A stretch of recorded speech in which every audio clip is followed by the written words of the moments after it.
1. This happened maybe a few years before COVID hit, around the time where using True Green was revealed to give you cancer or something like that. Again, it happened years ago. I'm just recalling what I can remember, but I know True Green is still being sold in stores and in gardening commercials. It was a warm summer day, and I was stationed outside in the garden center for a few hours, until another cashier arrives and we'll switch places. Just across from me on the shelf, sat in a container, was True Green, and I remembered the commercial about it making people sick. I just shrugged my shoulder cause it wasn't affecting me and cause my family don't use it on my grandma's garden. Also, cause it's not up to me what the store sells. Then a woman walks up to my register, stops and makes a face like she just smelled something rotten before saying, "Why are you still selling those? They give people cancer." While pointing and glaring at the True Green, I just tell her I'm sorry that you feel that way, but there isn't much I can do about it and I don't control what gets sold on the shelves. I'm just a simple cashier. Well, you could at least put it out of sight, since I'm sure nobody will buy it. Again, I'm sure you feel that way, but I'm not going to pull it off the shelves just because you want me to. But if you don't want to see it, you can check out inside at checkout. I probably could have moved it, but the container was big and heavy, at least the ones we sold at the store. Karen refused to go inside and say, "I don't want to even have to walk all the way back inside just to check out. Just hurry up and ring my things up." Okay, I ring up her things, and then she asked for someone to load her heavy things for her. So I used the call button to get someone, a cards collector, to assist her. While they were busy and the manager, Eddie, ends up coming to assist with loading, Karen immediately starts letting loose with large crocodile tears and claiming that I was making fun of people who had cancer. Eddie just stood there confused, but staring at me with a questioning look. I shook my head because why would I make fun of cancer patients or anyone who's dealing with health problems?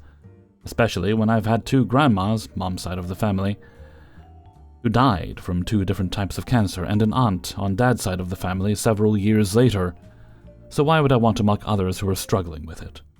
Eddie just told me to leave and he'll deal with Karen, but he didn't speak to me for the rest of the shift, and found out he had been debating if Karen was being truthful or not with my supervisor, despite knowing that I would never do it, and after my supervisor insisted that he check the camera for the truth, which he eventually did after much debating, and he just let it go. I only found out because my supervisor asked me if Eddie had told me about what happened. I was shocked about hearing this, and I'm glad my supervisor was backing me up. 2. I want to preface this story by saying that I am not American, so everything that I told the customer is correct and legal where I am, and that while I'm tagging this customer suck because they did, I kinda enjoy matching their energy when I know I'm right, so no need to feel like moral support. Also not my first language, so if something isn't clear, please ask. The context to these people is that they came in to buy a stand mixer, one of those big kitchen things that you use to, mix things but can also add attachments to. The literal translation would be a kitchen robot from my language. The day before, I wasn't there, were complete bums about it, kept demanding discounts because they bought the last displayed one, even though there was already a huge discount on it, the kind where you as a worker question how this makes sense for your company, and held up multiple employees. My new co-worker led these 2 ladies, an older mother, middle-aged daughter, I assume, to me because they had a question he couldn't answer as he's new. They asked me about the stand mixer and what it should come with. I pulled said stand mixer up on our website and showed them a photo of all the accessories you get with it. They told me that they bought it from us yesterday, and some colleague of mine promised them that it comes with, and I kid you not, a juicer, a coffee blender, and a poppy seed blender. Now, if you think these 3 things are ridiculous to be a part of the base accessories you could get with a stand mixer, you'd be correct. There is genuinely no way any of us would even have to look up anything to tell them that those things would not be in the box. Now their lying starts big time. They tell me it was on a price tag in the glass case next to the mixer when it was displayed. I know it wasn't. I go and print the price tag again to show them what it says. No, it was a different one. They walk over to the glass case to see if it's still there. Obviously it isn't. As we're stood there, they point to a price tag for a phone and say it was shaped like that. Now this is truly the one format we would never have a reason to print into the glass case. I tell them this. At this point I go ask my manager just in case she would do something different than I would. The moment I walk in, she tells me just do what I want to do, as she is already still mad at these ladies because of the day before. She pulls up the cameras when I mention the mysterious price tag, and it's not there. As this is happening, the co-worker who sold them the item shows up and confirms that he didn't say this. Anyway, I walk out and tell them that if they don't want the mixer, they can bring it back and exchange it for something of the same price or higher. Now, this isn't a law or a policy, it's just something we can do from our goodwill when a customer doesn't really want the purchased item, and it's unused. Legally, you're entitled to nothing. I don't want anything, I want a refund. I can't give you a refund, I can do an exchange. But, says the younger lady. Knowing what is coming, I say, you're not entitled to a refund by law. That only applies to online orders, as you don't see the item when you're picking it out. Oh, really? Go and show me the law that says that, then. It's not my responsibility to show you the law. My hands are shaking with anger and just generally emotion by now. After this, they tried the angle of it being written by the item somehow, so I tell them that I know it wasn't, as I walk by the glass case daily. The older lady tells me she also saw it at a different location of ours. When I told her we don't have a store there, she just kind of moved on. They demand to see the camera footage, so I took them to one of our computers and showed them a photo of the glass case. They get so heated because a part of the glass case was covered at this angle by a different glass case, and how this is no proof. They also start sprinkling the word lawyer into the mix. As I'm getting tired of this, I just say, still, I just know that it wouldn't be there. The younger lady then says, oh, so you're gonna write it down here on a paper that you know and sign under it? It's not my responsibility to write something down for you and sign under it. After this, they just kinda stormed out. And the end to this story? They came back like 2 hours later, all smiles, acting like they weren't the biggest farts I've ever dealt with so far to do the exchange. 3. This story is a few years old, as I no longer work in retail, but it was still one of my most satisfying stories. At the time of this story, I worked at a home improvement retail store. I was a cashier, and on this particular day, I was scheduled to run the self-checkout, or assisted checkout, it went by both names. Now, for this to make sense, I have to describe the self-checkout machines. We had 4. On the left side, the machines took cash and card. On the right side, they only took card. The card-only machines said they were card-only in 3 different places. The first place was on the light for the self-checkout register. The second place was on the counter where you set your things in big letters. The third place is on the screen of the self-checkout machine, before you start checking out. Despite the fact that there were so many things saying the machines were card-only, it was very common for people to attempt to pay cash. Usually I was able to just suspend the transaction and take them to a machine that took cash, so they wouldn't have to restart the transaction, and they would usually laugh at how they missed it being card-only. However, if this was one of the instances where they laughed the mistake off, I wouldn't be sharing this. I had a man at one of our card-only self-checkout registers. I can't really remember what he looked like, but I believe he was in his 30s. I was probably 19 or 20 at the time. I noticed him with some cash trying to find a place to put it in. He looks around and makes eye contact with me. I was already on my way over, so he started to ask me a question immediately. Where do I put in the cash? I'm smiling and chuckling, as this is a common occurrence. Oh, this is a card-only machine. I can suspend the transaction and take you over to one that takes cash. Well, why doesn't it say card-only then? I stopped smiling and just decided to be blunt. Because his inability to pay attention was not my fault, and I said, it does. It says it right here. I point to the counter. Up there, point at the self-checkout light, and it says it on the screen before you start checking out. The man was silent the rest of the time. He didn't say another word, he didn't apologize, didn't thank me, nothing. He was just silent as I suspended his transaction and took him to the cash machine so he could finish up.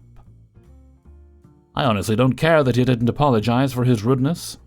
It was satisfying to embarrass him into silence. I'd like to think he learned to pay attention and not blame others for his mistakes. But that is probably wishful thinking. I'm the king of wishful thinking, yeah. 4. This happened a few years ago. At the time, my store offered 1-hour photo processing, and I was the head phototech in our lab. This did not make me a manager in any way, but I had just been in the position for years at this point. If no one has ever worked in a photo lab, you should know that we have to deal with the US federal copyright law. If someone tried to print a photo that they did not create themselves, or an image owned by someone else, we cannot legally print it without permission from the owners. The customer that came in had several images of Disney characters that she claimed to have bought off of Etsy. Regardless of where she bought them, Disney characters are a big no-go on the copyright scale. We can't even print those novelty photos you get taken at the park without a release. I tried to refuse her images, but she starts throwing a fit.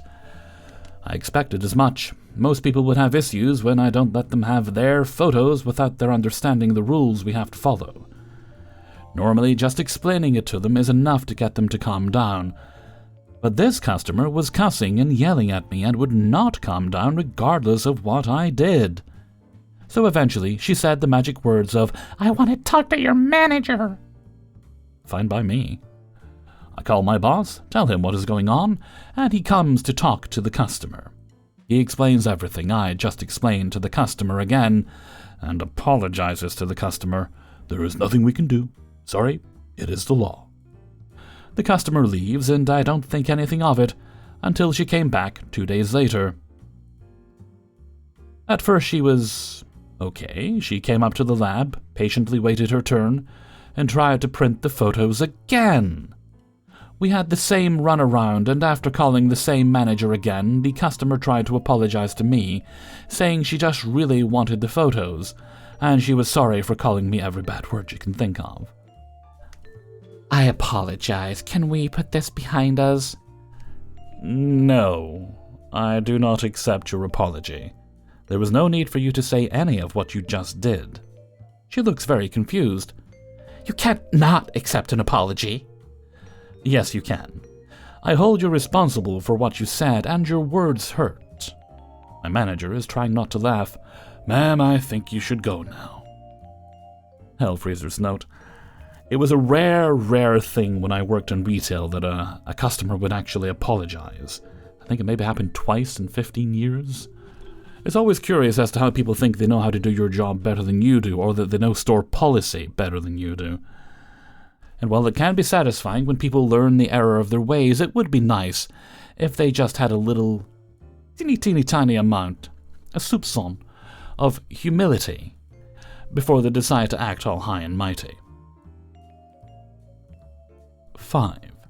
I work as a sampler at a large warehouse superstore. My uniform is a white polo and black pants with a blue apron. I say this because in no way do I look like I work at Target. My story begins after work. It was about 6 p.m., and I decided to stop by the Target near my work. As I was wandering, I was listening to music on some cheap $5 headphones. I was looking to see if there were any good movies for a weekend binge. This woman in her mid-30s, maybe early 40s, came up behind me and jammed her finger into my shoulder. I had turned around and pulled out an earphone. "I'm sorry, I'll move," I said as I stepped to the side and she grabbed my shirt. "Where are you going? You need to help me." "I'm sorry, I don't work here," and put my earbud back in. She grabbed the wire to my earbud and ripped it out of my ear. For context, these were $5 earbuds I got at Walmart. They were cheap and had a small bit of plastic from the mold still on them. And when she pulled the plastic, scratched the inside of my ear, and it hurt like hell. "Don't give me that. Now stop being lazy and help me find—" "I don't work here, you cranky old hoe. Get lost." "How dare you! I will personally see you're fired," and she storms off. I put my earbud back in, and surprised, she tore the wire inside, and I could not hear anything from it. As I continue looking for movies, I hear, "There he is. That is the man that won't help me and called me a bitch." "Ma'am, he's not an employee here, but I can still help you." "What do you mean? He's wearing a white polo. Of course he works here." "Ma'am, all Target employees wear red polos." "Well, I'm never coming here again if this is how I'm going to be treated." Seeing a chance to be petty, I chimed in, "Excuse me, miss, I think you need to buy me new headphones since you broke mine." "I will not, you little snot." "If not, I can always press charges for assault. There are cameras that caught the whole thing." "If he does press charges, we will go over the footage," says the manager. At this, without another word, she grabbed a pair of $40 headphones, bought them, and threw them at me before storming out. Hey everybody, Hellfreezer here, and thank you very much for listening to Adventures in Fast Food and Retail, episode 203. And thank you very much to everybody who allowed me to use their stories in this video. Before you go, please do hit the like button. It does help YouTube recommend the video to other people. And if you'd like to get early access to these videos, that's quite easy to do. You can just support me on my Patreon page, which is linked in the description. You'll also find a link to the Hellfreezer merchandise store in there. I promise we will be revamping it at some point. It's just a matter of finding the time. I have an abundance of chaotic thoughts, of worry, of concern. I don't have an abundance of time right now. But as soon as I get some, I'll make a sandwich. And also revamp the merchandise store. Maybe wiggle my toes. Where was I? Oh yeah, merchandise store. And you'll also find a link to the Hellfreezer Discord in the description if you'd like to join us over there. And if you really like today's video, you can leave a tip by clicking on the heart with a $sign underneath the video. Now that's not necessary to do, you're under no obligation to do so, but I very much appreciate it, and it has been helping me quite a bit. Okay, I don't think we have any other business today, no shoutouts that I'm aware of, unless I missed them. In which case I apologize, so let's move right along to Hellfreezer's question and answer of the day. And today's question is, how do you know when you're heading towards summer? You might think, oh, Hellfreezer, silly Hellfreezer, have you never heard of a calendar? A what? No. And what I mean by that is, do you find yourself making preparations and you realize, oh, this is something I only do when summer's coming along? And that is quite simply, in my brain, I'm thinking, right, where are the ice cube trays? What ice cube trays have I got? Which ones am I going to need to use? I've collected quite a few over the years. So I'll be looking those out, giving them all a nice good thorough scrub, and making sure they're all nice and clean. And I'll be getting them in the freezer. I'll also be tossing the ice I have in the freezer, because although it's frozen water, it doesn't technically expire. Fresher is better. Not so fresh that it's still liquid, mind you. And I'm also thinking about my insulated bottles. We spoke about those a while back. We're talking about the Stanley Cup ones, if you recall. And I'm thinking, okay, I've got 3 of those. I haven't used them for a bit. They're going to get a good thorough clean. So I'm checking, right, do I need like the long bottle brushes to give them a good scrub? I've got the little brush that I can get in and all the amongst all the cork and get into all the little crevices on the cap and give that a good clean. And so my brain is making preparations that unfortunately my body has to put into action, but we'll get to that at some point. Hopefully over the weekend I can get those all sort of ship-shape in Bristol fashion, as it were.